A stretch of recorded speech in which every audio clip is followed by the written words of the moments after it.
Cultivation. Previous ইয়ারে যদি question আমরা দেখি তাহলে দেখতে পাওয়া যাবে সেখানে এখান থেকে একটি কোয়েশ্চেন এসেছে এই এগ্রিকালচার এবং ক্রপ প্রোডাকশন থেকে। প্রথমে আমাদের জানতে হবে হোয়াট ইজ এগ্রিকালচার। এগ্রিকালচার জিনিসটা কি? আমরা জানি অবশ্যই যে গ্রামে চাষবাস হয়, কিন্তু তবুও জিনিসটা কি বা কাকে এগ্রিকালচারটা বলা হবে? It is science and practice growing crop of cultivation of land. যদি কোনো একটা জায়গাকে আমরা কাল্টিভেট করি এবং সেখানে যদি সাইন্টিফিক্যালি কোনো ফসল বৃদ্ধি হয় বা গ্রো করে, তখন তাকেই বলা হবে কি এগ্রিকালচার।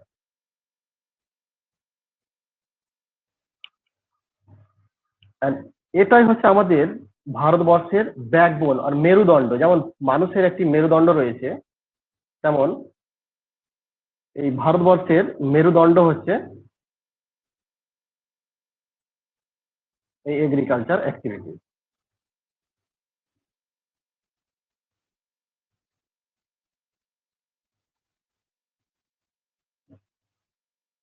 এই এগ্রিকালচার অ্যাক্টিভিটিকে আমরা আবার কিছু টাইপসে বা ফার্মিং এর টাইপ রয়েছে। যেমন অ্যানসিয়েন্ট টাইম থেকে এই বর্তমান মডার্ন টাইম পর্যন্ত এটি বিশেষ কয়েকটি টাইপসে ভাগ করা হয়েছে। সেই টাইপস গুলি আজকে আলোচনা করা হবে। প্রথম যে টাইপসটা হচ্ছে সেটা হচ্ছে কি traditional type. Traditional types of farming কাকে বলা হবে? Traditional types of farming refers to old age of old agriculture. যেগুলো আমরা সাধারণত আগের নিয়ম পদ্ধতিতে বা আগের টেকনিক্সে বা পুরাতন টেকনিক্সে যদি আমরা কোনো ফার্মিং করি বা লেবার ইউজ করি, সেটাকেই বলা হবে কি ট্র্যাডিশনাল ফার্মিং। অর্থাৎ পুরাতন যুগের সিস্টেম দিয়ে বা পুরাতন নিয়ম অনুযায়ী আমরা যদি চাষবাস করি, সেই চাষবাস বা ফার্মিংটাকেই বলা হবে কি ট্র্যাডিশনাল ফার্মিং। এটি হচ্ছে ফার্মিং এর আর এগ্রিকালচারের একটি ভাগ।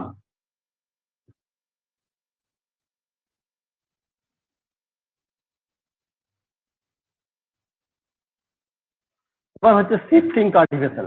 এটি অত্যন্ত গুরুত্বপূর্ণ একটি সাবজেক্ট এগ্রিকালচার কাল্টিভেশনের। যে শিফটিং কাল্টিভেশন কাকে বলে, এর কিন্তু তাৎপর্য রয়েছে শিফটিং কাল্টিভেশন নামটা দেওয়ার জন্য। শিফটিং কাল্টিভেশন এই জন্য বলা হয়, this cultivation practice one agriculture cropland to another agriculture cropland. এটি সাধারণত চাষবাস করা হয় আমাদের নর্থ ইস্ট স্টেট যে রয়েছে সেখানে, যেমন আসাম, অরুণাচল প্রদেশ, ওই যে নর্থ ইস্ট স্টেট রয়েছে, সেভেন সিস্টার স্টেট রয়েছে, সেই সেভেন সিস্টার স্টেট গুলোতেই সাধারণত চাষবাস করা হয়। আর সাধারণত এটা কারা চাষ করে? ট্রাইবস।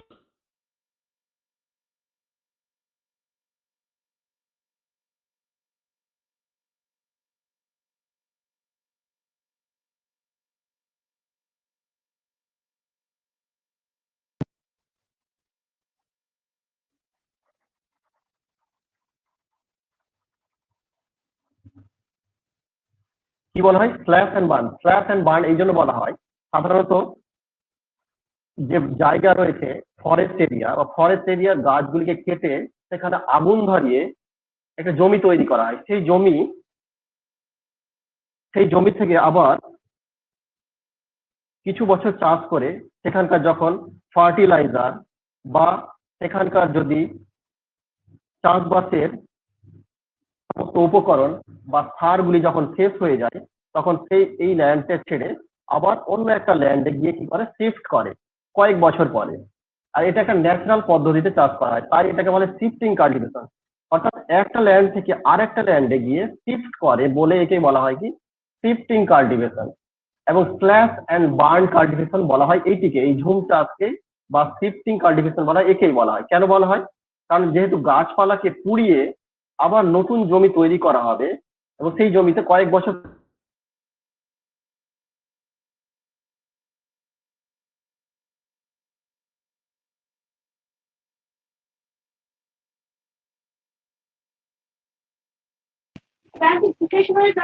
সাউন্ড প্রবলেম হচ্ছে, মাঝে মাঝে শোনা যাচ্ছে, মাঝে মাঝে শোনা যায় না।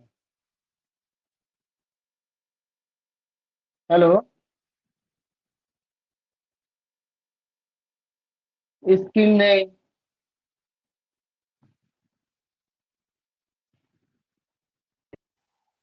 কিছু পলিউশন নিয়ে আসে, অর্থাৎ মাটির গুণাগুণ নষ্ট করে দেয়, সয়েল ইরোশন হয়ে যায়, অর্থাৎ সয়েল গুলো ওখান থেকে ক্ষয় হয়ে চলে যায়। এবং কি হয়, ফরেস্টেশন হয়। যেহেতু ডিফরেস্টেশন মানে গাছ নিধন বা গাছ কাটা, গাছকে শেষ করে দেওয়া।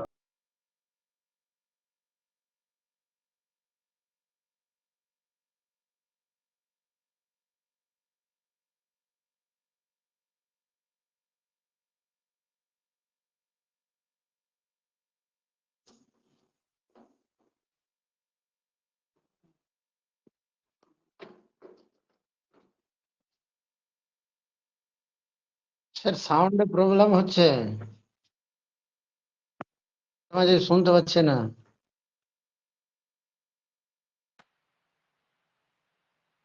রেজাউল স্যার, আপনি কি শুনতে পাচ্ছেন? Rezaul sir, hello Rezaul sir,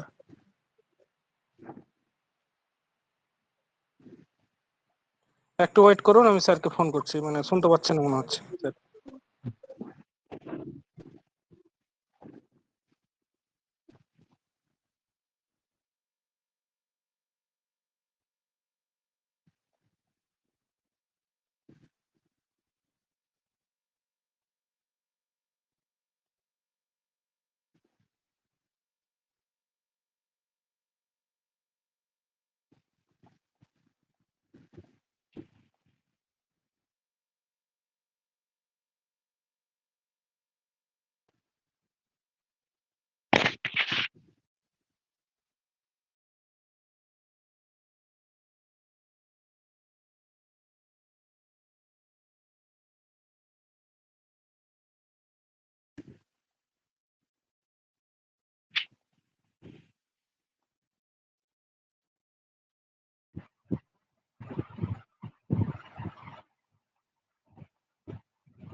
শোনা যাচ্ছে?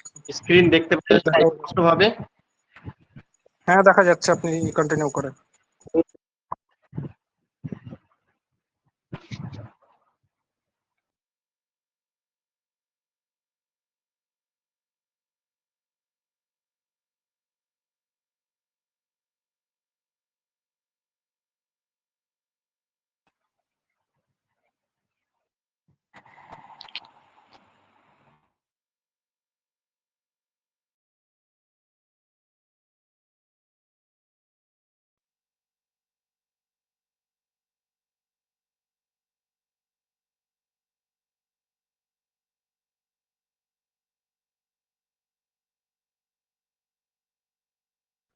ক্রপ কাল্টিভেশন ল্যান্ড থেকে আরেকটি ক্রপ কাল্টিভেশনে কিছু বছর পরে শিফট করা হয়, কারণ এই পুরাতন জমি থেকে সেখানকার সারগুলি যখন নষ্ট হয়ে যায় জমি চাষ করে করে, আবার যখন নতুন একটা জমি তৈরি করা হয়, সেখানে যখন শিফট করা হয় চাষবাসের জন্য, এবং সেখানে আবার কিছু বছর চাষ করা হয়, আবার সেখান থেকে আবার নতুন কোনো একটা জায়গাতে কি করা হবে, চাষ করা হয়।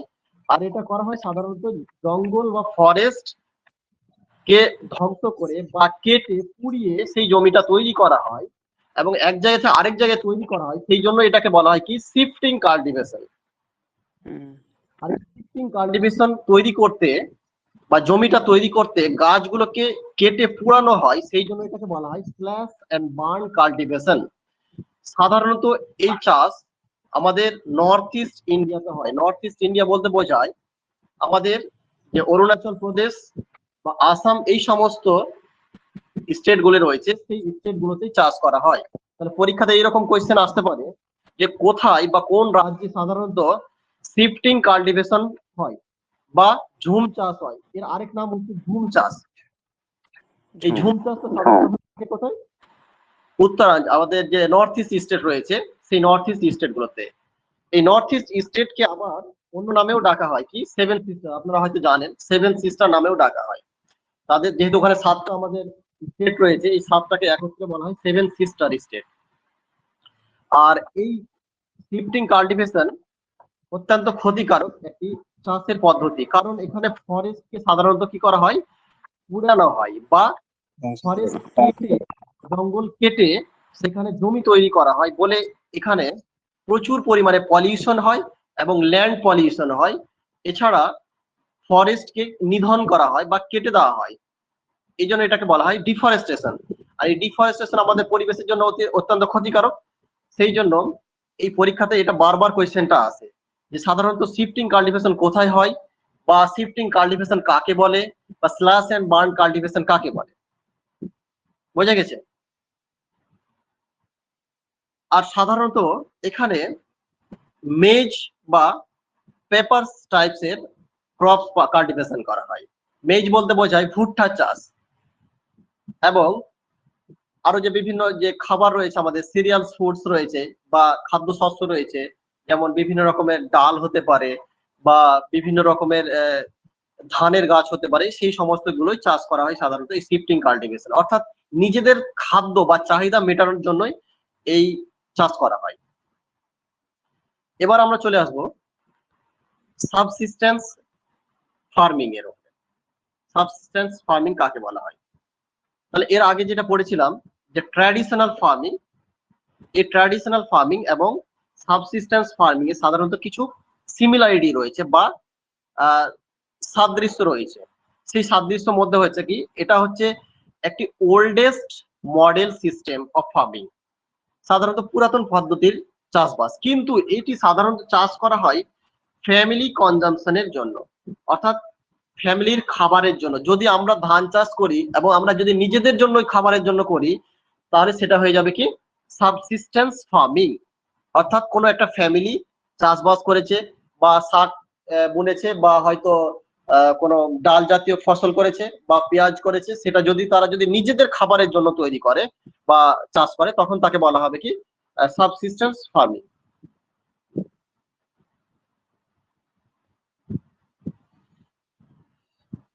আর এটা সাধারণত কোনো মার্কেট পারপাসের জন্য বা মার্কেটে বিক্রি করার জন্য লাগানো হয় না বা চাষ করা হয় না। এবার যেটা হবে সেটা হচ্ছে কি ড্রাই ল্যান্ড ফার্মিং। ড্রাই বলতে বোঝায় যে খরা বা যেখানে শুষ্কতা রয়েছে বা যেখানে জলের অভাব, সেই সমস্ত জায়গাকে বলা হয় ড্রাই ল্যান্ড ফার্মিং। এবার সাধারণত যেখানে লিটিল বিট রেনফল হয়ে থাকে বা খুব কম পরিমাণে রেনফল হয়, তখন সেই জায়গাতে কি করা হয়, কিছু ফসলের চাষ করা হয়। কোন ফসলগুলো চাষ করা হবে? যেগুলি সাধারণত খুব কম পরিমাণে জলের প্রয়োজন হয়, যেমন মিলেটস, মিলেটস এন্ড পালসেস। এই মিলেটস এন্ড পালসেস, পালস বলতে বোঝায় বিভিন্ন রকম ডাল, তাকে বলা হয় পালসেস। এন্ড মিলেটস, মিলেটস বলা হয় তিন রকমের, জোয়ার, বাজরা এন্ড রাগিকে একসাথে কি বলা হয়? মিলেট ফসল বা মিলেট ক্রপস। তাকে বলা হয় জোয়ার, বাজরা এন্ড রাগি, এই তিনটি ফসলকে একসাথে বলা হয় কি মিলেটস। আর পালসেস কাকে বলা হয়? বিভিন্ন রকমের ডাল, যেমন অড়হর ডাল হতে পারে, মসুর ডাল হতে পারে, মুগ ডাল হতে পারে বা বিভিন্ন রকমের ডাল। এই সমস্ত ডালগুলি সাধারণত গাছগুলি চাষ করা হয়, এগুলোতে প্রচুর কম পরিমাণে কি লাগে? জল লাগে, একদম সামান্য পরিমাণে জল লাগবে। জল এমনও হয় যে জল না দিলেও চলবে। তাহলে সেই সব যে সমস্ত জমিতে ড্রাই, যেখানে জল পাওয়া যায় না, তাহলে সেই সমস্ত জমিগুলোতে কি চাষ করা হবে? Millets and pulses. আর এগুলি সাধারণত চাষ করা হয় আমাদের রাজস্থান এবং যে রাজস্থানের যে লাগোয়া যে স্টেট গুলো রয়েছে, সেই সমস্ত জায়গাগুলোতে চাষ করা হয়। কারণ এই সমস্ত জায়গাগুলোতে কি বলে, জলের খুব অভাব, বৃষ্টিপাতের পরিমাণ অত্যন্ত কম, তাই সেই সমস্ত জায়গাগুলিতেই এই ফার্মিং করা হয়। এবার চলে আসবো আমরা ওয়েটল্যান্ড ফার্মিং। ওয়েটল্যান্ড বলতে বোঝাচ্ছে যে যেখানে জলের পরিমাণ বেশি বা জল রয়েছে, আর্দ্র জমি বা আর্দ্র ভূমি বা আর্দ্রতা যেখানে বেশি বা জলের পরিমাণ যেখানে বেশি, সেই সমস্ত জায়গাতে যে ক্রপস কাল্টিভেশন করা হবে তাকে বলা হয় ওয়েটল্যান্ড ফার্মিং। ওয়েটল্যান্ড ফার্মিং সাধারণত আমরা জানি যে প্যাডি কাল্টিভেশন বা ধান চাষের জন্য প্রচুর পরিমাণে জল লাগে, সব সময় জল দেওয়া থাকে জমিতে, বা যে কোনো সময় আমাদের জল ধরিয়ে রাখতে হয়। তো এই জল ধরিয়ে রাখতে হলে আমাদের কি করতে হবে? ওয়েটল্যান্ড ফার্মিং করতে হবে, বা যে সমস্ত জায়গাগুলোতে জলের পরিমাণ বেশি বা জল বেশি পরিমাণে পাওয়া যায়, সেই সমস্ত জায়গাগুলিতেই সাধারণত এই চাষবাস করা হবে। And this is common type of farming, অর্থাৎ সাধারণত পৃথিবীর সমস্ত যেগুলো জায়গাতে বৃষ্টিপাত হয় বা স্বাভাবিক রেনফল হয়, সেই সমস্ত জায়গাগুলিতেই কি হয়, এই চাষবাস করা হয়। অর্থাৎ যেখানে অ্যাবাউন্ডেন্ট অফ ওয়াটার রয়েছে, বেশি পর্যাপ্ত পরিমাণে জল রয়েছে বা জলের অ্যাভেলেবিলিটি বেশি, সেই সমস্ত জায়গাগুলিতেই এই ফার্মিং করা হয়। তাহলে এই দুটোর মধ্যে কোনো কোয়েশ্চেন, কারো কোয়েশ্চেন যদি জানা থাকে বলেন।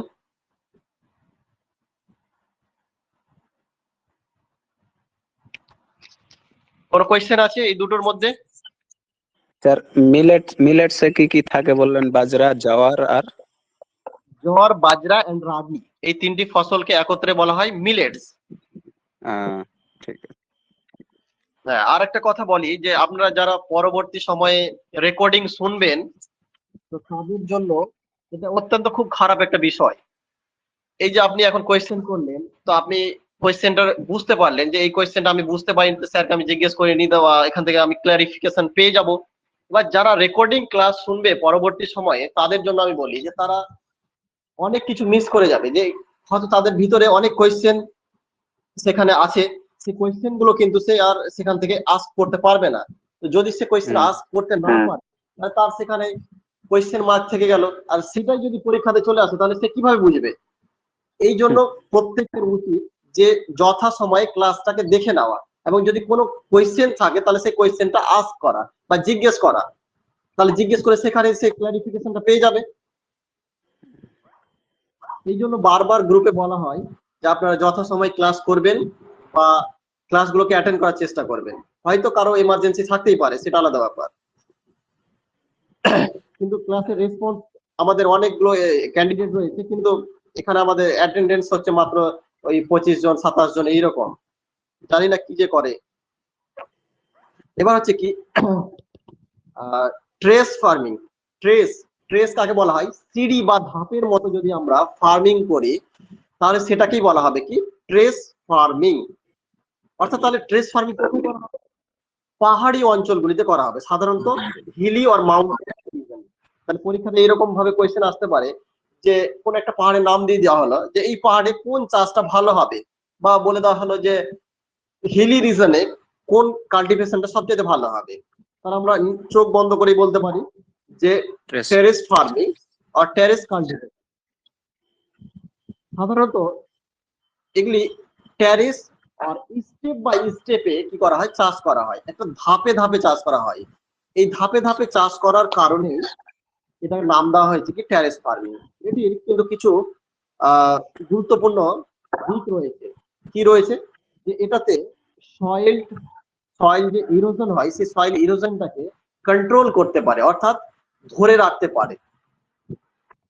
তাহলে soil erosion and utilize this farming on this barren land or mountainous region. যদি আমরা পরিত্যক্ত কোনো জমি বা কোনো উঁচু জমি, যদি উঁচু জমি থাকে, তাহলে সেই জমিগুলোকে আমরা যদি টেরেস আকারে বা সিঁড়ির আকারে যদি করে নেওয়া হয়, ধাপে ধাপে করে নেওয়া হয়, তাহলে এই ধাপে ধাপে চাষ করা হবে। এই পদ্ধতিটাকে বলা হচ্ছে কি টেরেস ফার্মিং। এবার আরেকটা যেটা হচ্ছে কি, এবার চলে আসবো আমরা কি এখন যখন যারা যেগুলো পড়লাম, সেই ক্রপ কাল্টিভেশন গুলো হচ্ছে অ্যানিসিয়েন্ট অর্থাৎ পুরাতন যুগের পদ্ধতি। এবার যেটা পড়বো সেটা হচ্ছে কি মডার্ন ফার্মিং, অর্থাৎ যে বর্তমান যুগে যে ফার্মিং গুলো হচ্ছে সেই ফার্মিং গুলো নিয়ে আমরা আলোচনা করব। তাহলে মডার্ন যুগে কি কি আলোচনা হয়? যেমন ইন্টেন্সিভ ফার্মিং, ইন্টেন্সিভ। এবার আরেকটা বলে দিই এখানে, যে মডার্ন ফার্মিং এ আমরা কি ইউজ করে থাকি? অ্যাডভান্স টেকনোলজি, যেমন আমরা বিভিন্ন রকমের ট্রাক্টর, হারভেস্টার, আরো যে স্প্রে মেশিন রয়েছে, আরো বিভিন্ন রকমের পেস্টিসাইডস, হারভেস্টিসাইডস, এই সমস্ত গুলো আমরা ইউজ করে থাকি। হ্যালো হ্যালো হ্যালো হ্যাঁ স্যার, বলছিলাম এই ট্রেসিং যে আপনি বললেন বিভিন্ন পাহাড়ে যে ফার্মিং গুলো করা হয়, পার্টিকুলার পাহাড়ের নামের কথা আপনি বললেন, তো সেই পাহাড়ের নামগুলো কোন কোন পাহাড় আছে সেগুলো একটু তো বললে ভালো হয়। না না, ওইগুলো কোনো পার্টিকুলার পাহাড় নাই, যে কোনো পাহাড়েই চাষ করা যেতে পারে, যে কোনো পাহাড়ি অঞ্চল। এখানে এরকম ভাবে কোয়েশ্চেন আসবে না যে কোন পাহাড়ে করা হয়, এরকম ধরনের কোয়েশ্চেন আসবে না, প্রত্যেকটা পাহাড়েই করা যায়, এটা পসিবল। হ্যাঁ, কিন্তু প্রত্যেকটা পাহাড়েই পসিবল, সেই জন্য নির্দিষ্ট কোনো পাহাড়ের নাম আসবে না যে এই পাহাড়ে চাষ করা হয় কি হয় না। ওটা একটা ঠিক আছে। পদ্ধতি, জাস্ট আমাদের পদ্ধতিটা জেনে রাখতে হবে, যে পদ্ধতিটা ঠিক কোথায় আছে। হয় বা কোথায় কোন জায়গায় হতে পারে। ঠিক আছে। এবার চলে আসি মডার্ন। মডার্ন কি বললাম, যে টেকনোলজিস ইউজ হবে এখানে, মেশিনারি ইউজ হবে, অর্থাৎ নতুন আমরা পদ্ধতি ইউজ করবো, অর্থাৎ সাইন্টিফিক পদ্ধতি ইউজ করবো এখানে, এবং মেশিন ইউজ করব, সিনথেটিক ইনপুটস ইউজ করা হবে, ম্যাক্সিমাইজ প্রোডাকশন ইউজ করা হবে। অর্থাৎ এখানে আমরা বেশি বেশি পরিমাণে যাতে প্রোডাকশন হয় সেই পদ্ধতিটাই অ্যাপ্লাই করব। যেমন বর্তমান যুগে যদি আমরা বেগুন চাষ দেখি, বা যদি ফুলকপি চাষ বা এই যে বিভিন্ন ধরনের শাকসবজি চাষ করা দেখি, তাহলে কুইন্টালের কুইন্টাল আমরা কি করি, ফার্টিলাইজার ইনপুট করি, অর্থাৎ সার আমরা প্রয়োগ করে থাকি। কেন সারগুলো প্রয়োগ করে থাকি? এই জন্য প্রয়োগ করে থাকি যে আমাদের বেশি বেশি কি হবে, প্রোডাকশন হবে, বেশি বেশি ফসল উৎপাদন হবে। তাহলে এই বেশি বেশি ফসলের আশাতে আমরা সিনথেটিক ইনপুটস, মেশিনারি ইউজ করি এবং অ্যাডভান্স টেকনোলজি গুলো আমরা ইউজ করে থাকি। কোন পদ্ধতিতে? মডার্ন ফার্মিং পদ্ধতিতে। এই মডার্ন ফার্মিং পদ্ধতিতে কিছু আরো বৈশিষ্ট্য রয়েছে, যেমন হচ্ছে এগুলো ইন্টেন্সিভ ফার্মিং। ইন্টেন্সিভ ফার্মিং কাকে বলা হয়? Aiming get to maximum output from small area. যদি কোনো ছোট একটা এরিয়া থাকে, অর্থাৎ কারো জমি কম, সেই সমস্ত জমি, যদি জমি কম থাকে আর যদি বলা হয় যে সেখান থেকে বেশি পরিমাণে আমরা কি করব, ফসল উৎপাদন করব, তাহলে আমরা ইন্টেন্সিভ ফার্মিং করব। কারণ আমরা চাইবো যে সেই জমি থেকে আমাদের যেন বেশি বেশি পরিমাণে কি হয়, প্রোডাকশন হয়ে থাকে। অর্থাৎ ছোট জমিতে যদি বেশি পরিমাণে প্রোডাকশনের জন্য যদি চাষ করে থাকি, তখন তাকে বলা হবে ইন্টেন্সিভ ফার্মিং বা প্রগাঢ় কৃষি বলা হয়। বাংলাতে বলা হয় প্রগাঢ় কৃষি। তো বাংলা আমাদের শিখে সেরকম লাভ নেই, শুধু মনে রাখার বিষয়। আমাদের যেহেতু কোয়েশ্চেন পরে ইংলিশেই আসবে, সেই জন্য আমাদের ইংলিশ টার্মটা অবশ্যই মনে রাখা দরকার। এবার হচ্ছে এক্সটেন্সিভ ফার্মিং। এর আগে পড়লাম ইন্টেন্সিভ, এবার হবে এক্সটেন্সিভ। এক্সটেন্সিভে আর ইন্টেন্সিভের মধ্যে পার্থক্য এটাই যে এখানে লার্জ এরিয়া থাকবে, এরিয়াটা হবে বড়, বিশাল বড় পরিমাণে থাকবে, অর্থাৎ জমির পরিমাণটা বেশি বড় বড় থাকবে, এবং লোয়ার ইনপুট থাকবে। ইনপুট অর্থাৎ আমরা যে জিনিসগুলো ওখানে প্রয়োগ করব, সেই প্রয়োগগুলো খুব কম পরিমাণে থাকবে। অর্থাৎ আমরা ফার্টিলাইজার কম ইউজ করব, সেখানে মানুষ কম থাকবে। অর্থাৎ মানুষ কম কিভাবে থাকবে? একটা লোকের হয়তো 50 বিঘা জমি বা 100 বিঘা জমি আছে, তাহলে সে কি চাষ করবে? এক্সটেন্সিভ ফার্মিং করবে। আর দেখা গেল একটা লোকের 2 বিঘা 1 বিঘা জমি আছে, তাহলে সেটা কি হবে? Intensive farming. সে চাইবে যে 2 বিঘা জমি থেকে আমার যেন বেশি বেশি পরিমাণে প্রোডাকশন হয়। আর যার 100 বিঘা জমি থাকবে, সে ভাববে যে আমার জমি থেকে শুধু চাষবাস হলেই হলো, তাহলে আমাকে সেই পরিমাণে করতে হবে। ইন্টেন্সিভ আর এক্সটেন্সিভে কি পার্থক্য পেলাম? যে ইন্টেন্সিভে ল্যান্ড এরিয়া থাকবে ছোট বা স্মল, এক্সটেন্সিভে কি থাকবে? লার্জ এরিয়া থাকবে বা জায়গাটা বড় হবে। এবার হচ্ছে কমার্শিয়াল ফার্মিং। কমার্শিয়াল ফার্মিং কাকে বলা হবে? যেটা সাধারণত আমরা প্রফিটের জন্য বা বাজারে বিক্রির জন্য কি করা হয়, চাষ করা থাকে, সেটাকেই বলা হবে commercial farming. The choice of crops is often based on market demanded and modern machinery use these cultivations. তাহলে যেটা মার্কেটে ডিমান্ড রয়েছে, সেই মার্কেটের ডিমান্ডের বেসিসে যদি আমরা কোনো চাষ করে থাকি, তখন সেটাকে বলবো আমরা কি, কমার্শিয়াল ফার্মিং। যেমন বর্তমান যুগে কার্পাস চাষ করা হয়, যেটাকে বলা হয় কটন কাল্টিভেশন। পাট চাষ করা হয়, মার্কেটে পাটের দাম যদি থাকে, দেখা গেলো পাটের দাম বেশি হচ্ছে, তাহলে আমরা পাটটাকে ইউজ করব কিসের জন্য? বিক্রির পারপাসে। আমরা কিন্তু পাট কেউ আমরা ইউজ করি না, হয়তো আমরা 2-1 কেজি হয়তো ইউজ করি, বাকি পুরোটাই আমরা কি করি, বাজারে বিক্রির পারপাসে করি। বা আমরা যদি কটন কাল্টিভেশন করি বা কটন চাষ করি, তাহলে সেই কটনটা কেউ বাড়িতে ইউজ করে না, সেটা কি করে, বাজারে বিক্রির পারপাসে করা হয়। অর্থাৎ বাজারের ডিমান্ড রয়েছে, বাজারের চাহিদা রয়েছে, চাহিদার পারপাসে যদি আমরা কোনো চাষ করি, তখন সেটাকে বলা হবে কি, কমার্শিয়াল কাল্টিভেশন বা কমার্শিয়াল ফার্মিং। এবার হচ্ছে কি, plantation farming. Plantation plantation farming কাকে বলা হয়? অর্থাৎ যেগুলোকে লাগানো হয় এবং বেশ কয়েক বছর কি পাওয়া যাবে, ফসল পাওয়া যাবে বা সেখান থেকে প্রোডাকশন পাওয়া যাবে, সেটাকে বলা হচ্ছে কি, প্লান্টেশন ফার্মিং। এই প্লান্টেশন ফার্মিং সাধারণত কোন একটা সিঙ্গেল জমিতে বা কোনো একটি জমিতে সিঙ্গেল ক্রপস কে লাগানো হয়, স্পেশালি যেটা হচ্ছে পেরিনিয়াল ক্রপস। পেরিনিয়াল ক্রপস কাকে বলা হয়? যেগুলো একবার লাগানোর পরে সারা বছরই হতে পারে আমরা সেই ফসলটা পাবো, তাকে বলা হচ্ছে পেরিনিয়াল ক্রপস। যেমন পেরিনিয়াল রিভার রয়েছে আর নন পেরিনিয়াল রিভার রয়েছে। পেরিনিয়াল রিভার কাকে বলা হয়? যে নদীতে সারা বছর জল পাওয়া যায় তাকে বলা হয় পেরিনিয়াল রিভার। যেমন গঙ্গা রিভার, সারা বছর আমরা জল পাই, তাই এটাকে বলা হয় পেরিনিয়াল রিভার। আর যে সমস্ত নদীগুলোতে সারা বছর জল পায় না তাকে নন পেরিনিয়াল রিভার বলা হয়। যেমন বর্ষার জল যখন হলো তখন ভর্তি হয়ে গেল, আবার বর্ষা শেষ, নদীর জল শুকিয়ে গেল। তো তেমনি যে সমস্ত ফসলগুলো আমরা সারা বছরই পাই সেটাকে বলা হবে কি পেরিনিয়াল ক্রপস। যেমন হতে পারে টি, কফি, রাবার, কোকোনাট। যেমন আমরা কোকোনাটটা বা ডাব, নারকেল, এই সমস্ত জিনিসগুলো আমরা গাছে সারা বছরই পেয়ে থাকি। রাবার সারা বছরই পেয়ে থাকি, কফি এবং টি সারা বছরই আমরা পেয়ে থাকি, তাই এগুলোকে বলা হয় কি পেরিনিয়াল ক্রপস। আরো বিভিন্ন রয়েছে, যেমন লিচু, আম, এগুলো কি সাধারণত একবারই পেয়ে যায় বছরে, আবার সারা বছর কি থাকে সেই গাছগুলি খালি থাকে, তাহলে এগুলোকে বলা হবে নন পেরিনিয়াল ক্রপস। তাহলে প্লান্টেশন ক্রপস কাকে বলা হবে? যে কোনো একটা সিঙ্গেল জমিকে যদি কয়েক বছরের জন্য, 5 বছর, 10 বছর, 15 বছর হতে পারে, যদি একটাই গাছ লাগানো হয়, সেই গাছ থেকে যদি আমরা বারবার যদি ফসল পাই তখন সেটাকে বলা হবে কি plantation farming. and especially this crops is like a coffee, rubber and coconuts.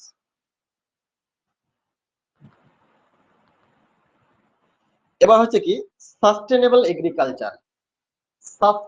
Sustainable কথাটা খুব গুরুত্বপূর্ণ কথা। এই সাস্টেনেবল কথাটা আমাদের মনে রাখতে হবে যে কি sustainable agriculture. Sustainable agriculture may be defined as the practice of farming and production of maximum agriculture yield through the management of natural resources without disturbance of environment. Environment কে আমরা ডিস্টার্ব না করে বা environment কে আমরা যদি pollute না করে যদি আমরা বেশি পরিমাণে প্রোডাকশন পাই বা বেশি পরিমাণে যদি আমরা ফসল উৎপাদন করতে পারি তখন তাকে বলা হবে কি সাস্টেনেবল এগ্রিকালচার। যেমন সাস্টেনেবল ডেভেলপমেন্ট রয়েছে তেমন সাস্টেনেবল এগ্রিকালচারও রয়েছে। তো সাস্টেনেবল এগ্রিকালচার কাকে বলা হয়? যে যদি আমরা কোনো ফসল বা ক্রপস কাল্টিভেশন করি এবং সেখানে যদি এনভায়রনমেন্টের কোনো ডিস্টারবেন্স না হয় বা এনভায়রনমেন্টালকে পলিউশন না করে যদি আমরা বেশি পরিমাণে এগ্রিকালচার করি বা প্রোডাকশন করতে পারি তখনই সেটাকে বলা হবে কি সাস্টেনেবল এগ্রিকালচার। এই সাস্টেনেবল এগ্রিকালচারের কিছু স্টেপ রয়েছে বা কিছু কাজ রয়েছে। কি কাজ? এখানে আমরা কিছু করে থাকি, যেমন ক্রপ সিলেকশন। আমাদের কোন একটা পার্টিকুলার ক্রপ সিলেকশন করতে হবে। প্রথমে কি করতে হবে? এই ফসলটাই আমরা চাষ করব, ঠিক আছে, আমরা নিয়ে নিলাম, ক্রপ সিলেকশন করে নিলাম। দেন কি করতে হবে? ক্রপ রোটেশন করতে হবে। সেই জমিতে বারবার একই রকম ফসল করলে চলবে না। কি করতে হবে? যেমন আমরা কই সাধারণত যেটা করে থাকি আমরা যে ধান চাষ করলাম একটা জমিতে, আবার ধান চাষ করি, আবার ধান চাষ করি, বছরের পর বছর কি করি ওই ধান চাষ করতেই থাকি একটা জমিতে। তাহলে একই জমিতে যদি একই রকমই ফসল চাষ হতেই থাকে তখন সেই জমির উর্বরতা কিন্তু নষ্ট হয়ে যায়। তাহলে সেখানে কি করতে হবে? সেখানে 1 ইয়ার রোটেশন করতে হবে। যদি সেই জমিতে প্রথমে মেইজ চাষ করা হয়, মেইজ অর্থাৎ যদি ভুট্টা চাষ করা হয় তাহলে তার পরের বছর আবার নেক্সট কি করা হবে? আবার সেখানে মাস্টার্ড চাষ করে দিতে হবে বা সরিষা চাষ করে দিতে হবে। আবার যদি হুইট কাল্টিভেশন করা হয় বা গম চাষ করা হয় তারপরে আবার কি করতে হবে? রাইস কাল্টিভেশন করে দিতে হবে। অর্থাৎ একটা ফসলের পর আরেকটা ফসল, অন্য ফসল করতে হবে। যদি একটা ফসলের পর অন্য ফসল চাষ করি তখন সেখানে কি হবে? রোটেট হয়ে যাবে, ক্রপসটা পরিবর্তন হয়ে যাবে। অর্থাৎ একই রকম সেখানে ফসল চাষ হবে না। যদি একই রকম ফসল চাষ না হয় তাহলে সেখানে নিউট্রিশনের পরিমাণটা বেড়ে যাবে। কোথায়? মাটিতে। মাটিতে যদি নিউট্রিশন পরিমাণটা বজায় ঠিক থাকে তাহলে সেখানে মাটির দূষণ হবে না। তাহলে এটি একটি পদ্ধতি কিসের? সাস্টেনেবল ডেভেলপমেন্ট আর সাস্টেনেবল এগ্রিকালচার। আরেকটা হচ্ছে কি মিক্সড ফার্মিং। আমাদের ফার্ম যেটা করতে হবে সেখানে মিক্সিং রাখতে হবে, অর্থাৎ একই জায়গাতে আমাদের বিভিন্ন রকমের চাষ করতে হবে। যেমন ক্রপ কাল্টিভেশনও করছি আবার লাইভ স্টক রেয়ারিংও করছি। অর্থাৎ যদি কোনো একটা জমিতে ফসলও চাষ করা হয় আবার সেখানে পোল্ট্রি মুরগিও চাষ করে দেওয়া হলো, বা দেখা গেল সেখানে গরু চাষ করা হচ্ছে তাহলে গরুর চাষ, গরুর খামার করে দেওয়া হয়েছে, গরুর খামার থেকে যে সমস্ত গোবর গুলো হবে বা যে সমস্ত পদার্থগুলো পাওয়া যাবে তাদের উপজাত পদার্থ, সেগুলো কি করা হবে, আবার জমিতে দেওয়া হবে। সেখান থেকে আবার ফসলগুলো হবে, ফসলগুলোকে আবার সেই লাইভ স্টক রেয়ারিং এর জন্য আবার দেওয়া হবে। তাহলে একটা আরেকটার সাথে যখন সাপোর্ট হবে তখন সেটাকে বলা হচ্ছে কি মিক্সড ফার্মিং, অর্থাৎ একসাথে কয়েক রকমের চাষ করা হয়, সেটাকেই বলা হচ্ছে মিক্সড ফার্মিং। আরেকটা যেটা পদ্ধতি তার স্টেপ হচ্ছে কি কোঅপারেটিভ ফার্মিং, কোঅপারেশন হতে হবে, ফার্মাররা কি কোঅপারেটিভ হতে হবে, অর্থাৎ কোনো একটা ফার্মার আরেকটা ফার্মারকে কি করবে, সে হেল্প করবে। যেমন হতে পারে, যেমন এটা মাছ চাষে সাধারণত দেখা যায় বা ক্রপ কাল্টিভেশনও দেখা যায়, হয়তো ধানের জমিতে ধানের কি করা হয়েছে, চারা উৎপাদন করা হয়েছে, কোনো একটা পার্টিকুলার পার্সন চারা উৎপাদন করলো, অর্থাৎ কুলগুলো উৎপাদন করলো, সেই চারাগুলোকে আবার অন্য আরেকটা মানুষকে বা অন্য আরেকটা কোনো ফার্মারকে কি করা হলো, বিক্রি করে দেওয়া হলো বা তাকে দিয়ে দেওয়া হলো। সে কি করবে, তার জমিতে যদি সে আবার সেটাকে চাষ করে তখনই সেটাকে বলা হবে কোঅপারেটিভ ফার্মিং। অর্থাৎ একে অপরের সহায়তা বা একে অপরের সাহায্যে যদি কোনো চাষ করা হয় তখনই তাকে বলা হবে কি কোঅপারেটিভ ফার্মিং। কোনো কোয়েশ্চেন থাকলে বলেন।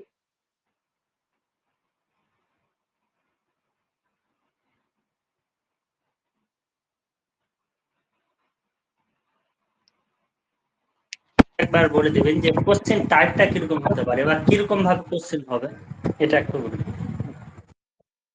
এরকম ধরনের কোয়েশ্চেন আসতে পারে, দেওয়া হলো যে when two farmers are cooperate each other or farm or help to each other, it is which type of cultivation or farming। যদি কোনো একটি ব্যক্তি আরেকটা ব্যক্তিকে সাহায্য করে তাদের কাল্টিভেশনে, তখন তাকে কি বলা হবে বা কোন চাষ পদ্ধতি বলা হবে। তাহলে এটাকে আমরা নিশ্চিন্তে বলতে পারি কোঅপারেটিভ ফার্মিং। যদি বলা হয় আবার কোয়েশ্চেনে যে একই জমিতে যদি বিভিন্ন রকমের চাষ করা হয় বা বিভিন্ন রকমের ফসল উৎপাদন করা হয় বা তার সাথে সাথে যদি আমরা অ্যানিমেলকেও যদি ওখানে করতে পারি, পশুপালনও করতে পারি, তখন তাকে কোন ফার্মিং বলা হবে। তাহলে সেটাকে আমরা চোখ বন্ধ করে কি বলতে পারি, মিক্সড ফার্মিং বলতে পারি। আবার যদি বলা হয় যে একটা জমিতে যদি বারবার ফসল চাষ না করে তাকে যদি পরিবর্তন করা হয় বা একটা ফসলের পর যদি অন্য আরেকটা ফসল বোনা হয়, তাহলে সেই পদ্ধতিটা কি পদ্ধতি বলা হয়, তাহলে সেটাকে বলা হয় কি ক্রপ রোটেশন পদ্ধতি বলা হয়। আবার এটাও আসতে পারে যে আমরা কোন পদ্ধতিতে চাষ করলে আমাদের জমিতে নিউট্রিয়েশনের বা ফার্টিলাইজেশনের পরিমাণটা স্বাভাবিক থাকবে বা নর্মাল থাকবে, তাহলে সেখানে আমরা কি আসতে পারে, ক্রপ রোটেশন পদ্ধতি আসতে পারে। যে ক্রপ রোটেশন পদ্ধতি যদি আমরা করি তাহলে সেই জমিতে কি হবে, নিউট্রিয়েশনের পরিমাণটা বজায় থাকবে।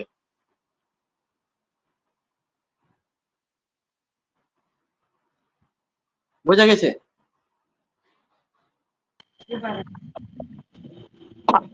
আরেকটা জিনিস স্যার, হ্যালো স্যার, হ্যাঁ শুনতে পাচ্ছি। বলছিলাম যে এমনিতেই ঠিক আছে স্যার। যেটা বলছিলাম যে ওই আমরা জানি এমনিতেই যে গঙ্গা যে রিভার আছে, গঙ্গা রিভারের আশেপাশে জুট চাষটা খুব ভালো হয়, এমনিতেই জুটের জন্য খুব বিখ্যাত। যেহেতু আমাদের মালদা ডিস্ট্রিক্ট দিয়েও গেছে, যেরকম এখানেও হয়, যেরকম আমরা দেখতে পাচ্ছি। এবং গঙ্গা রিভারটা মেন কিন্তু বিহার দিয়ে আসছে পুরোপুরি একবারে। তো এখানে মানে গঙ্গা রিভারের বা বিহারের যে ক্রপ আর কি, সেই বিহারের ফসল নিয়ে কি কোশ্চেন হতে পারে একটা কথা। আর একটা কথা হলো যে এর আগে কি কোনো এগ্রিকালচার থেকে কোশ্চেন হয়েছে, এরকম রেফারেন্স কিছু আছে? বোঝা গেল না পুরো কোয়েশ্চেনটা, ডিস্টার্ব হয়েছিল কথা। বলেন আবার কোয়েশ্চেনটা বলেন। ও কোশ্চেনটা এটাই যে আমি যেহেতু একটা জিনিস জানি আমি যে গঙ্গা যে রিভার, এই গঙ্গা রিভারের আশেপাশে যেটা জুট পাট যেটা, এই পাট চাষটা ভালো হয়। ইন্ডিয়ার সব থেকে ভালো পাট চাষ হয় গঙ্গা রিভারের আশেপাশে। এবার গঙ্গা রিভারটা কিন্তু ও বিহার দিয়ে আসছে, যেহেতু বিহারে বিপিএসসি দিচ্ছি আমরা, সেখানে কিন্তু একটা কিন্তু গঙ্গা রিভারের আশেপাশে কি চাষ হয় না হয় সেটা নিয়ে একটা খুব ভালো একটা খুব গুরুত্বপূর্ণ ব্যাপার চলতে, মানে ব্যাপার একটা থাকছে। আমরা বলে দিলাম আরেকটা যে হলো বিহার সম্পর্কে একটা আলাদা টপিক করা হবে, ওটা আলাদা করে একদিন পড়ানো হবে যে বিহারে কি কি ফসল হয়, কোন কোন কাল্টিভেশন হয়, বা ওখানকার মাইনিং সিস্টেম, বিহার নিয়ে পার্টিকুলার আলাদা করে পড়ানো হবে।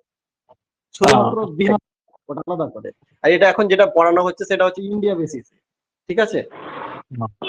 ইন্ডিয়া হচ্ছে বিহার নিয়ে পার্টিকুলার ক্লাস দেওয়া হবে আলাদা করে, কারণ আমাদের বিহারের জন্য অবশ্যই জানতে হবে বিহারে লিচু চাষ হয়, কোথায় আম চাষ হয়, এই সমস্ত বলা হবে। আরেকটা জিনিস কি যে স্যার একটু রেফারেন্স গুলো দিবেন যে এরকম ভাবে কোশ্চেন আসছে, তাহলে আমাদের একটু সুবিধা হবে আর কি, যে এগ্রিকালচার থেকে কোনো কোশ্চেন আসছে বা কিছু আছে। নোটস গুলো দেওয়া হচ্ছে, নোটস গুলো ক্লিয়ারলি পড়তে হবে, মানে ভালো করে ওটা বুঝে নিয়ে পড়তে হবে। এই জন্য পড়তে হবে যে এখান থেকে কোয়েশ্চেনটা, হাজার রকমের কোয়েশ্চেন করা যায়, কোয়েশ্চেন গুলো কি এখান থেকে কোয়েশ্চেন আসবে, কিন্তু কোয়েশ্চেনটা শুধুমাত্র ঘুরিয়ে দেওয়া হলো যে এটা কেন হলো, কি জন্য হলো, এইরকম। তো আমি সেই নমুনাগুলো বলেও দিচ্ছি, ঠিক আছে, অসুবিধা নেই। স্যার ইংরেজি এবার একটু যেটা কম বুঝতে পারছি, ওই ইয়েগুলো যদি বাংলা লিখতেন একটু একটু করে। আচ্ছা, এতে নোটসে নোটস না স্যার, বাংলা পড়ে লাভ নেই, আমাদের ইংলিশ ভার্সনেই পড়তে হবে, কারণ বাংলাতে কোনো কোশ্চেন থাকবে ইংরেজিতে না। থাকবে শুধু টপিকের ইগুলো। ইংলিশেই থাকবে। আচ্ছা, নেক্সট টাইম ওটা করা হবে, ক্লিয়ারিফাই করা হবে। স্যার যেহেতু ঠিক আছে, বুঝিয়ে ওটা দিচ্ছেন। একটু সুবিধা হয়। থাকবে, বুঝতে হবে না। ঠিক আছে, ওটা করে দেওয়া হবে। নেক্সট নেক্সট যে এইগুলো হবে, পিডিএফ গুলো হবে, সেখানে কিছু বাংলা ঢোকানো হবে। একটু করে বাংলা গুলো ঢুকিয়ে দেবেন, যেমন অর্গানিক ফার্মিং এটা কি, একটু করে শুধু। ঠিক আছে, ঢোকানো ওটা হবে, ওটা মনে রাখতে হবে। হেডিং গুলো স্যার, হেডিং গুলো। হ্যাঁ, এবার যেটা হচ্ছে অর্গানিক ফার্মিং, আমরা যদি কোনো ফার্টিলাইজার সেটা যদি সিনথেসাইজ না করি, সেটাকে অ্যাভয়েড করে যদি আমরা সাধারণত অর্গানিক ফার্টিলাইজার ইউজ করি, যেমন আমরা গোবর সার আগে ইউজ করতাম, সেই গোবর সারটা হচ্ছে কি আমাদের অর্গানিক ফার্টিলাইজার, কিন্তু বর্তমানে এই গোবর সারের পরিমাণটা, ব্যবহারটা কমে গেছে। এটা কি হয়েছে, এখন আমরা সিনথেটিক সার ইউজ করতে স্টার্ট করে দিয়েছি। তো এই সিনথেটিক সার কে আমাদের কি করতে হবে, অ্যাভয়েড করতে হবে। এবং পেস্টিসাইড, পেস্টিসাইড বলতে বোঝায় যে পেস্টকে নিধন করা বা পেস্টকে শেষ করে দেওয়ার জন্য যদি আমরা কোনো বিষ বা মেডিসিনকে ইউজ করি, সেটাকে বলা হয় কি পেস্টিসাইড। অর্থাৎ যদি পোকা মাকড়কে মারার জন্য আমরা যে স্প্রে করে থাকি কোনো বীজ দিয়ে বা বিভিন্ন রকমের বীজ দিয়ে ইউজ করি, সেটাকে বলা হয় পেস্টিসাইড। এই পেস্টিসাইড কিন্তু কি করতে হবে, আমাদের অ্যাভয়েড করতে হবে। তার জায়গায় কি করতে হবে, আমাদের মেনটেন করতে হবে natural fertility and control pest. আমাদের পেস্ট গুলোকে ইউজ করতে হবে, যেমন ভার্মি কম্পোস্ট হতে পারে বা কেঁচো সার হতে পারে, এই কেঁচো সার গুলো আমরা ইউজ করতে পারি। এবার হচ্ছে ডিফারেন্ট টাইপস অফ ক্রপস। আমরা যে ক্রপ গুলো বিভিন্ন রকমের দেখি, সেই ক্রপস গুলোর কিন্তু ভাগ রয়েছে, এগুলো এক একটা ভাগ রয়েছে, এই ভাগগুলোকে আমাদের কিন্তু প্রত্যেকটা করতে হবে। যদি তাদের ইউজ নিয়ে যদি বলি, কি নিয়ে বলি, ইউজ নিয়ে বলি, তাহলে ইউজ দিয়ে যদি আমরা ভাগ করি, তাহলে প্রথমে পাবো আমরা কি food crops or serial crops. অর্থাৎ খাদ্যের জন্য যদি আমরা চাষ করি, তখন সেটাকে বলা হয় কি ফুড ক্রপস। সাধারণত wheat, maize, rice, millet and pulses. Wheat গম, মেজ মানে হচ্ছে ভুট্টা, রাইস ধান, মিলেটস জোয়ার বাজরা রাগি। সাধারণত আমরা কিসের জন্য ইউজ করি, খাবার পারপাসের জন্য ইউজ করে থাকি বা চাষ করে থাকি। এবার হচ্ছে ক্যাশ ক্রপস, টাকার জন্য যদি আমরা ইউজ করে কোনো ফসল চাষ করি, তখন তাকে বলা হবে কি ক্যাশ ক্রপস। লাইক সুগার কেন, আখের চাষ, টোবাকো, যেমন বিভিন্ন রকমের বিড়ির পাতা বা বিড়ির ভিতরে যে মশলা খৈনি পাতাগুলো, এগুলো আমরা যদি কোনো কেউ ফসল করে, সেটাকে কিসের পারপাসে করা হবে, পয়সার জন্য পারপাসে করা হবে। Cotton, jute and oil seeds, এগুলি সাধারণত আমরা বাণিজ্যিক অর্থাৎ ব্যবসার জন্য বা পয়সার জন্য যদি আমরা উৎপাদন করে থাকি তাহলে সেটাকে বলা হবে কি ক্যাশ ক্রপস। আবার হচ্ছে কি প্ল্যান্টেশন ক্রপ, এই আগেই পড়লাম প্ল্যান্টেশন, প্ল্যান্ট অর্থাৎ বছর যদি ফসল পাওয়া যায় তখন সেটাকে আমরা বলবো কি plantation crop, like coffee, coconut, tea and rubber, এগুলো হচ্ছে কি plantation crops. And horticulture, horticulture কাকে বলা হয়? Fruits and vegetables cultivation is called horticulture. যদি ফ্রুট এবং যদি ভেজিটেবলস কে যদি চাষ করা হয় বিক্রির পারপাসে বা বাজারজাত করার জন্য, তখন তাকে বলা হবে কি হর্টিকালচার। এটা কিন্তু পরীক্ষাতে আছে, হোয়াট ইজ হর্টিকালচার? আর fruits and vegetables cultivations are called which cultivation, দিয়ে দেওয়া হলো অপশনে, বিভিন্ন রকমের অপশন দিয়ে দিল, সেখানে আমাদের কি রাখতে হবে, মনে রাখতে হবে হর্টিকালচার। অফ সিজনাল ভেরিয়েশন, যদি সিজনের ভেরিয়েশনে যদি ফসলকে আমরা ভাগ করি বা ক্রপস কে ভাগ করি, ক্রপস মানে হচ্ছে ফসল, যদি সিজনের ভেরিয়েশনে অর্থাৎ সিজনের পার্থক্যে যদি আমরা বা ঋতুর পার্থক্যে যদি আমরা ফসলকে ভাগ করে থাকি তখন সেটাকে বলা হবে কি on the basis of seasonal variation of crops. কি বলা হয়? একে কয়েকটি ভাগে ভাগ করা হয়। প্রথমত রাবি ক্রপস। রাবি ক্রপস কখন একে গ্রহণ করা হয়? সাধারণত এটি উইন্টারে করা হয়। আপনারা মনে রাখবেন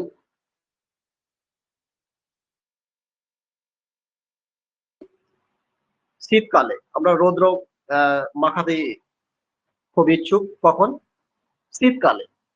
অর্থাৎ এটা দিয়ে মনে রাখবেন রবি তাহলে আমাদের প্রয়োজন কখন হচ্ছে? শীতকালে। আর এই রবি ফসলও হচ্ছে কখন? শীতকালে। উইন্টারে চাষ করা হয়। কত থেকে? নভেম্বর থেকে এপ্রিল পর্যন্ত এই ফসলটি থাকে। কি কি থাকে ফসল? লাইক হুইট, গম চাষ করা হয়, আমরা জানি গমের চাষ হয় সাধারণত শীতকালে। আবার গ্রামস, গ্রামস মানে হচ্ছে কলাই, কলাই চাষ করা হয় ওই শীতকালেই করা হয়। পিস, পিস মানে হচ্ছে ডাল, বিভিন্ন রকমের ডাল বা মটর, মটর জাতীয় যে জিনিসগুলো রয়েছে সেটা। ভেজিটেবলস, ভেজিটেবলস এর মধ্যে হচ্ছে ক্যাবেজ, বাঁধাকপি, কলিফ্লাওয়ার, ফুলকপি, ক্যারট, গাজর, রেডিস, মূলা, টার্নিপ, ওলকপি, বিনস, বিভিন্ন রকমের মটরশুঁটি। এই ধরনের জিনিসগুলো সাধারণত চাষ করা হয় কখন? শীতকালে। এবং এই ফসলগুলিকে বলা হয় কি ফসল? রাবি ক্রপস। তাহলে আমাদের পরীক্ষাতে এরকম আসতে পারে, এটার নাম দিয়ে দেওয়া হলো হুইট। সাধারণত হুইটটা খুব ফেমাস, সেই এটা আসতেই পারে যে wheat crops is which type of crops. অপশনে দেওয়া হলো রাবি, খারিফ, জাইদ, আরো বিভিন্ন রকম দিয়ে দেওয়া হলো। তাহলে আমরা কি দিতে পারি এখানে? Answer rabi crops, it is rabi crops. আবার এই কোয়েশ্চেনটাই আবার ঘুরিয়ে দেওয়া হলো যে rabi crops are grown in which season, winter season, summer season, rainy season, এইভাবে দিয়ে দেওয়া হলো। তাহলে আমরা অবশ্যই চোখ বন্ধ করে কি দিতে পারি? এটা উইন্টার সিজনে অর্থাৎ ঠান্ডার সময় করা হয়। আবার রাবি ক্রপস এর কিছু ফ্রুটও রয়েছে, যেমন অ্যাপেল, পোমোগ্রানেট, অরেঞ্জ। অরেঞ্জ আমরা কখন পাই? শীতকালে পেয়ে থাকি। এই যে জালসা হয় বিভিন্ন জায়গাতে, শুধুমাত্র কিসের দোকান থাকে? অরেঞ্জের দোকান, কমলা লেবুর দোকান থাকে। পোমোগ্রানেট হচ্ছে ডালিম বা বেদানা যেটা আমরা বলি সেটাকে বলা হয় কি পোমোগ্রানেট। অ্যাপেল, আপেলটাও সাধারণত কখন পাওয়া যায়? এই ঠান্ডার সময় পাওয়া যায়, কিন্তু আমরা সারা বছর খেতে পাই মজুদ করা থাকে বলে, কিন্তু ফসলটা হয় কখন? ঠান্ডার সময়। তাহলে যখন শীতকালে যে ফসলটা পাওয়া যায় সেটাকেই বলা হয় কি রাবি crops.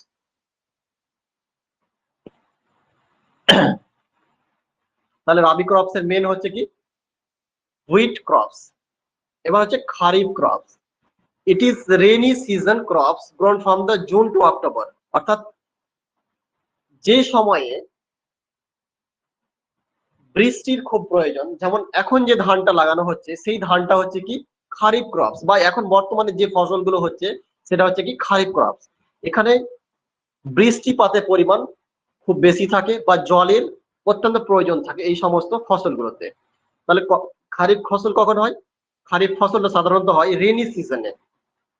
Grown from June to October. আর এর এক্সাম্পল কি? এর এক্সাম্পল হচ্ছে paddy, soybean, maize, cotton. Vegetables এর মধ্যে যদি বলি spinach, ground, garlic, lady finger, pumpkin and brinjals. এই যে বেগুন চাষ, বেগুনটা সাধারণত বর্ষাকালই হয়ে থাকে। পাম্পকিন, তারপর হচ্ছে লেডি ফিঙ্গার, এই যে ভেন্ডি আমরা বলি, তারপর গার্লিক, রসুন, পেঁয়াজ, এই সমস্ত জিনিসগুলো। তারপর হচ্ছে কি স্পিঞ্চ। স্পিঞ্চ মানে হচ্ছে কি বলে পুঁই শাক। এই পুঁই শাকগুলি সাধারণত কখন হয়ে থাকে? যখন বর্ষার সময়টা হয়। আবার কি পাই?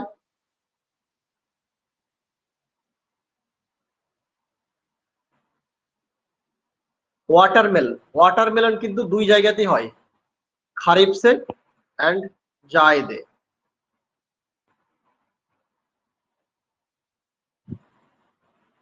এবার হচ্ছে কি zaid, summer season crops grown from the April two June. অর্থাৎ যখন রাবি ক্রপসটা উঠে যায় এবং খারিফ ক্রপসটা যখন বোনা হয় তার মাঝামাঝি সময়ে যে ফসলটা হয় তখন সেটাকে বলা হয় কি জাইদ ক্রপস। তাহলে জাইদ ক্রপসটা সাধারণত কখন হয়ে থাকে? রাবি ক্রপস এন্ড খারিফ ক্রপস এর যে মাঝামাঝি সময়টা, সেই সময়টাতে হয়ে থাকে কি জাইদ ক্রপস। আর এর এক্সাম্পল হচ্ছে কিউকাম্বার, শসা, মেলন এটসেট্রা।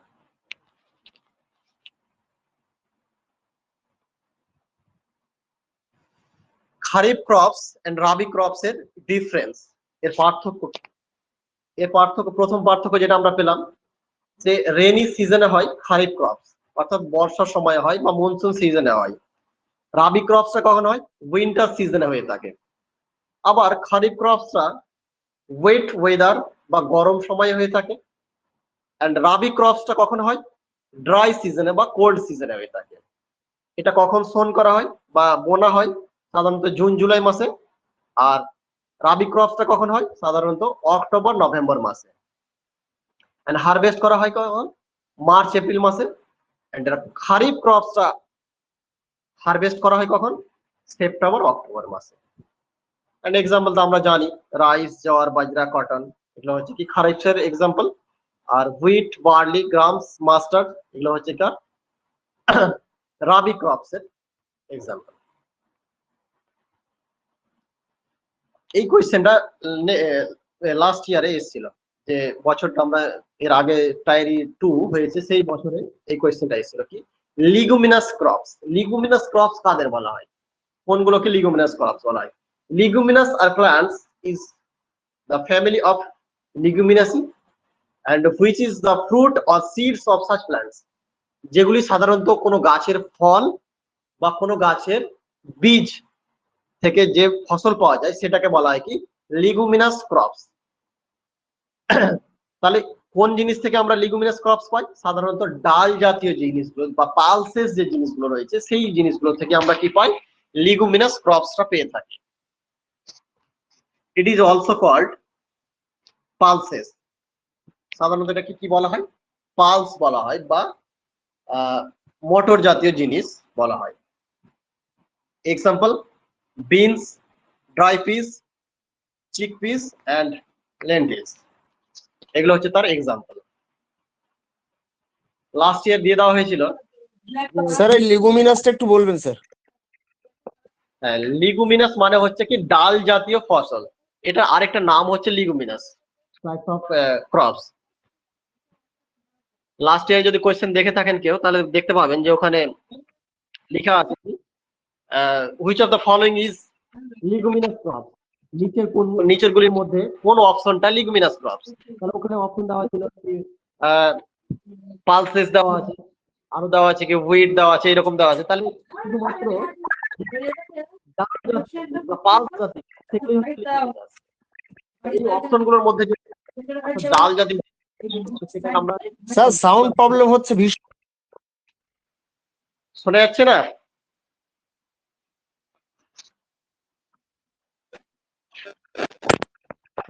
শোনা যাচ্ছে? শোনা যাচ্ছে এবার? হ্যাঁ যাচ্ছে স্যার, বলুন। লিগুমিনাস ক্রপস বলা হচ্ছে কোনটা, যে পালস জাতীয় প্লান্টস বা পালস জাতীয় যে সমস্ত ফসল রয়েছে, অর্থাৎ যেগুলো সিডস বা তাদের ফ্রুট দিয়ে করা হয়। ফ্রুট আমি কোথায় পাবো আমরা?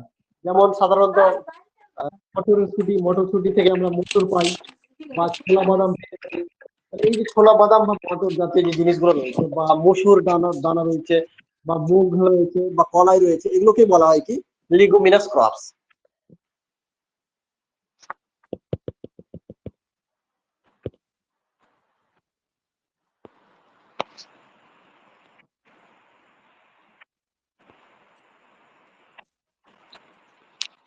এই যে বিভিন্ন ধরনের যে ডাল জাতীয় ফসল রয়েছে, এগুলোকে বলা হচ্ছে কি লিগুমিনাস ক্রপস।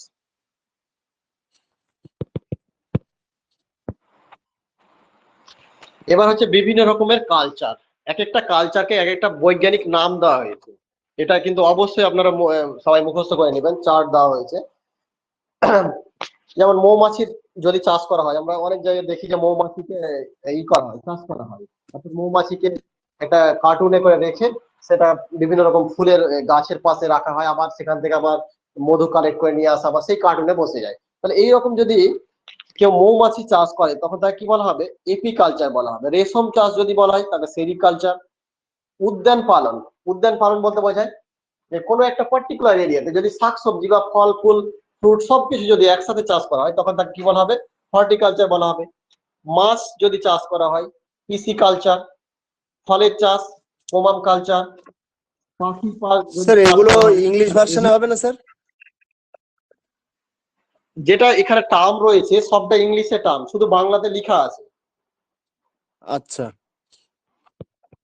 এর পাশে যেগুলো টার্ম রয়েছে না, এগুলো প্রত্যেকটা ইংলিশের টার্ম, শুধু বাংলাতে লেখা আছে। ঠিক আছে স্যার। আর যদি নেক্সট টাইম গ্রুপে ওটা পাঠিয়ে দেবো। হ্যাঁ ইংলিশটা দিলে ভালো হয় স্যার। আচ্ছা ঠিক আছে, ওটা আমি নেক্সট টাইমে ইংলিশে পাঠিয়ে দেবো। ওটা ঠিক আছে। আপনাদের সুবিধার জন্য আমি করেছিলাম। তাহলে এখানে যতগুলো চাষ রয়েছে এটা প্রত্যেকে মুখস্থ করে নেবেন। এটা অবশ্যই দরকার আমাদের, যে কোন চাষটাকে কি চাষ বলা হয়। এবার এখানে কিছু কোয়েশ্চেন রয়েছে, সেই কোয়েশ্চেন গুলো, এগুলো ওয়ান ওয়ার্ডের কোয়েশ্চেন। সেই কোয়েশ্চেনটা করে নেবেন। লাইক সবুজ বিপ্লব, তার আগে আমাদের কিছু কোয়েশ্চেন আছে, সেই জায়গায় যেতে হবে। হ্যাঁ, গ্রিন রিভলিউশন। গ্রিন রিভলিউশন কাকে বলা হয়? যদি আপনাদের মানে যারা বংশের যারা বয়স্ক রয়েছে তাদের যদি জিজ্ঞেস করেন, যাদের বয়স সাধারণত 60+ রয়েছে, তাদেরকে যদি জিজ্ঞেস করেন যে তারা যখন ছোট ছিলেন তখন কতটা ফসল হতো জমিতে, তাহলে বুঝতে পারবেন যে সেই সমস্ত সময়ে জমিতে ফসল কতটা হতো। তাহলে পাওয়া যাবে কি, যে হয়তো জমিতে 1 কুইন্টাল বা 2 কুইন্টাল ধান হতো, এরকম হতো। আর বছরে একবারই ধান হতো, গম সেরকম হতো না, বা ফসল বেশি পরিমাণে পাওয়া যেত না। পরবর্তী সময়ে এর পরিমাণটা কিন্তু বৃদ্ধি পেয়ে গেল। এই বৃদ্ধি পাওয়াটাকে কি বলা হয়? রিভলিউশন বলা হয় বা বিপ্লব বলা হয়। এই বিপ্লবটা কবে এসেছে? 1960 দশকে। কত? 1960-এর দশকে। কিন্তু সব জায়গায় আসেনি। এটা ভারতবর্ষে সাধারণত প্রথম কোথায় এসেছিল? পাঞ্জাবে এসেছিল গ্রিন রিভলিউশনটা। তার হাত ধরে, স্বামীনাথনের হাত ধরে আমাদের ভারতবর্ষে প্রথম গ্রিন রিভলিউশন করেছিলেন, যাকে ফাদার অফ গ্রিন রিভলিউশন বলা হয়, স্বামীনাথন। এই বছর তিনি আবার আমাদের এখানে কি পেয়েছেন? ভারতরত্ন অ্যাওয়ার্ড পেয়েছে। এটাও মনে রাখবেন যে এই স্বামীনাথন এই 2024-এ ভারতরত্ন পেয়েছেন। কিসের পারপাসে? গ্রিন রিভলিউশন করার জন্য, ভারতবর্ষে গ্রিনের বিপ্লব ঘটানোর জন্য। এবং কোন ফসলের উপরে গ্রিন রিভলিউশন করা হয়েছিল? প্রথম হুইট কাল্টিভেশন, অর্থাৎ গম চাষের উপরে গ্রিন রিভলিউশন করা হয়েছিল। গম চাষের প্রোডাকশন কে বাড়িয়ে দেওয়া হয়েছে। এই প্রোডাকশন বাড়িয়ে দেওয়াটাকেই বলা হচ্ছে কি গ্রিন রিভলিউশন, বা ফসলের উৎপাদনকে। হ্যাঁ, ফাদার অফ গ্রিন রেভলিউশন দুটো দেওয়া আছে স্যার। হ্যাঁ, একটা হচ্ছে father of green revolution world, যেটা ওয়ার্ল্ড বেসিসে, ঠিক আছে। এখানে মিস্টেক হয়ে গেছে লিখতে, এখানে ইন্ডিয়া লিখে দিবেন নিচেরটা, যেটা নিচের আছে কিনা MS স্বামীনাথন, এটা হচ্ছে গ্রিন রিভলিউশন অফ ইন্ডিয়া, এটা হবে গ্রিন রিভলিউশন অফ ইন্ডিয়া, যেটা হচ্ছে স্বামীনাথন। আর গ্রিন শুধু যদি বলা হয় green revolution, father of green revolution, তখন বলা হবে কি বার্লং, যেটা পুরো ওয়ার্ল্ডের জন্য ফাদার অফ গ্রিন রিভলিউশন, সেটা হচ্ছে কি নরম্যান বার্লং। আর প্রথম এই গ্রিন রিভলিউশন কথাটাকে ইউজ করেছিল উইলিয়াম গ্যাড।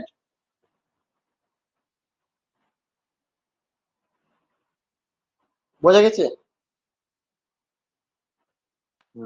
ঠিক আছে sir.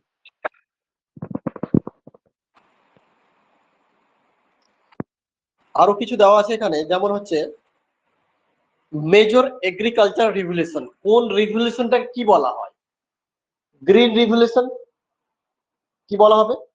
Encourage the agriculture development, যদি এগ্রিকালচার ডেভেলপমেন্টকে বেশি পরিমাণে এনকারেজ করা হয় বা উৎসাহিত করা হয়, কিভাবে?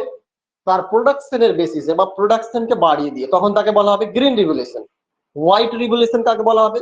Encourage of milk production and dairy development, যদি দুধের উৎপাদন যদি বৃদ্ধি করার জন্য যদি কোনো রকম পদ্ধতি বা এনকারেজ করা হয়, তখন তাকে বলা হয় কি হোয়াইট রিভলিউশন। পরীক্ষাতে এইরকম ভাবে আসবে যে হোয়াইট রিভলিউশন রিফার্স টু, যে দিয়ে দেওয়া হলো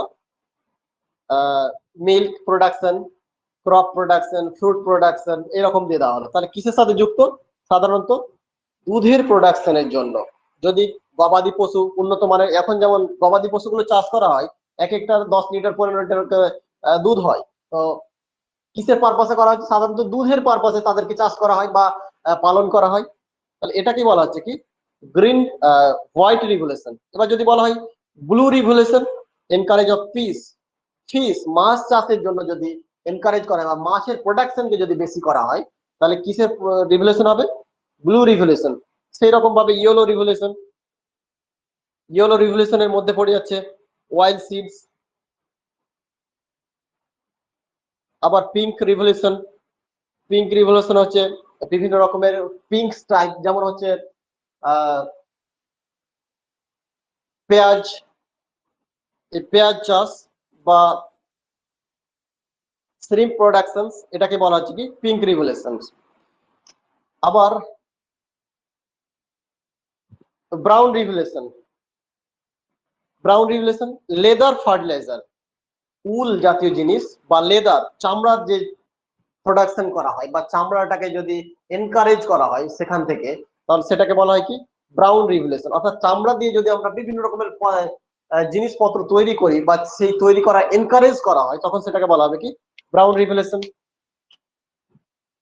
এইরকম ভাবে রেড রিভলিউশন,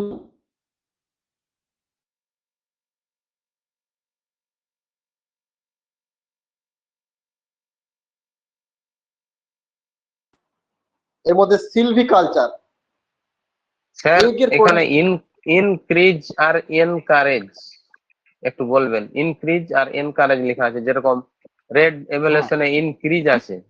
ইনক্রিজ মানে হচ্ছে বৃদ্ধি করা, ঠিক আছে? ইনক্রিজ মানে হচ্ছে বৃদ্ধি করা বা বাড়িয়ে দেওয়া, আর এনকারেজ মানে হচ্ছে উৎসাহিত করা। কাউকে আমি উৎসাহিত করলাম যে আপনি এই টাকাটা ধরেন বা এটা চাষ করেন, এটা করলে এই হবে, আপনি এই ফসলটা যদি চাষ করেন তাহলে এখানে কি কি দিবেন, আপনি ফার্টিলাইজার ইউজ করবেন, জল ইউজ করেন, পেস্টিসাইড ইউজ করেন, ওকে আমি পদ্ধতিটা বলে দিলাম, ও সমস্ত পদ্ধতিটা নিয়ে তারপর সেটাকে চাষ করো, সেটাকে বলা হচ্ছে কি এনকারেজ। আর যদি বলা হয় ইনক্রিজ, প্রোডাকশনটা বেশি করে দাও, সেটাকে বলা হবে ইনক্রিজ।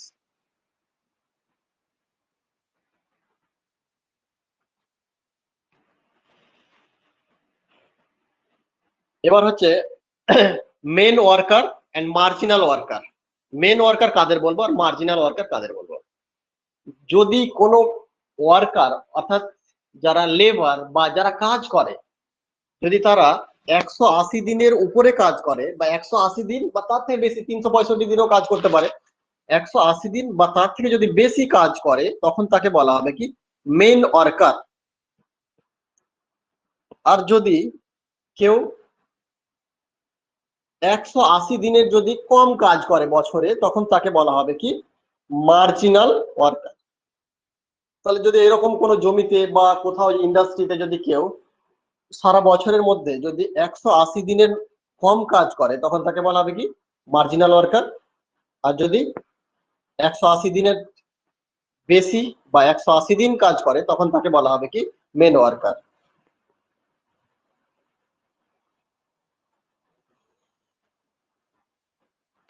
স্কুল টিচার কোন ওয়ার্কারে পড়ছে স্যার?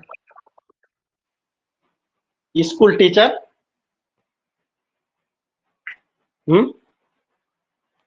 কি কোন কোশ্চেন ওয়ার্কারে বললেন? পড়ছে? না ওটা স্কুল আলাদা। টিচার কোন ওয়ার্কারে পড়ছে? স্কুল টিচার কতদিন কাজ করছে তার উপরে ব্যাপার আছে। স্কুল টিচার যদি 180 দিনের বেশি কাজ করে, স্কুল টিচার তো যদিও ছুটিতে থাকে কিন্তু তবুও তারা কাজের মধ্যেই থাকে, তারা অবশ্যই মেন ওয়ার্কারের মধ্যে পড়বে।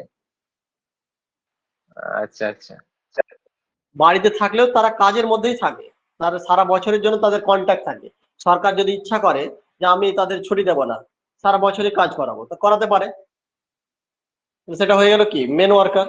আর এমনও হয় যে হয়তো আমরা ফসল চাষ করলাম, ফসল লাগানোর সময় 10 দিন কাজ করলাম, তারপর আমাদের আবার 15 দিন বসে আছি, ফসলটা কিছুদিন বড় হবে, তারপর আবার গেলাম 2 দিন কাজ করলাম, আবার বসে আছি। তাহলে এইরকম করতে করতে যদি আমরা বছরে যদি 180 দিন কাজ করতে না পারি, যদি তার কম কাজ করি, তাহলে কি হয়ে যাবো আমরা মার্জিনাল ওয়ার্কার। আর যেটা সাধারণত গ্রাম বাংলাতে হয়ে থাকে যে ফসল চাষ করার সময় কাজ করে নিল, আবার কিছুদিন রেস্ট, আবার কিছুদিন কাজ করলো, আবার কিছুদিন রেস্ট।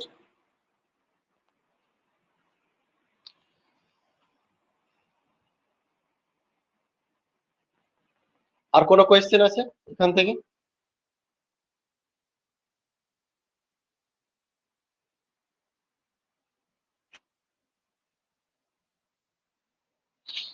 কারো কোনো কোয়েশ্চেন? আরেকটা জিনিস, আপনারা পরীক্ষা দিচ্ছেন না, টেস্ট দেখলাম আমি এখন পর্যন্ত 22 জন টেস্ট অ্যাটেন্ড করেছে।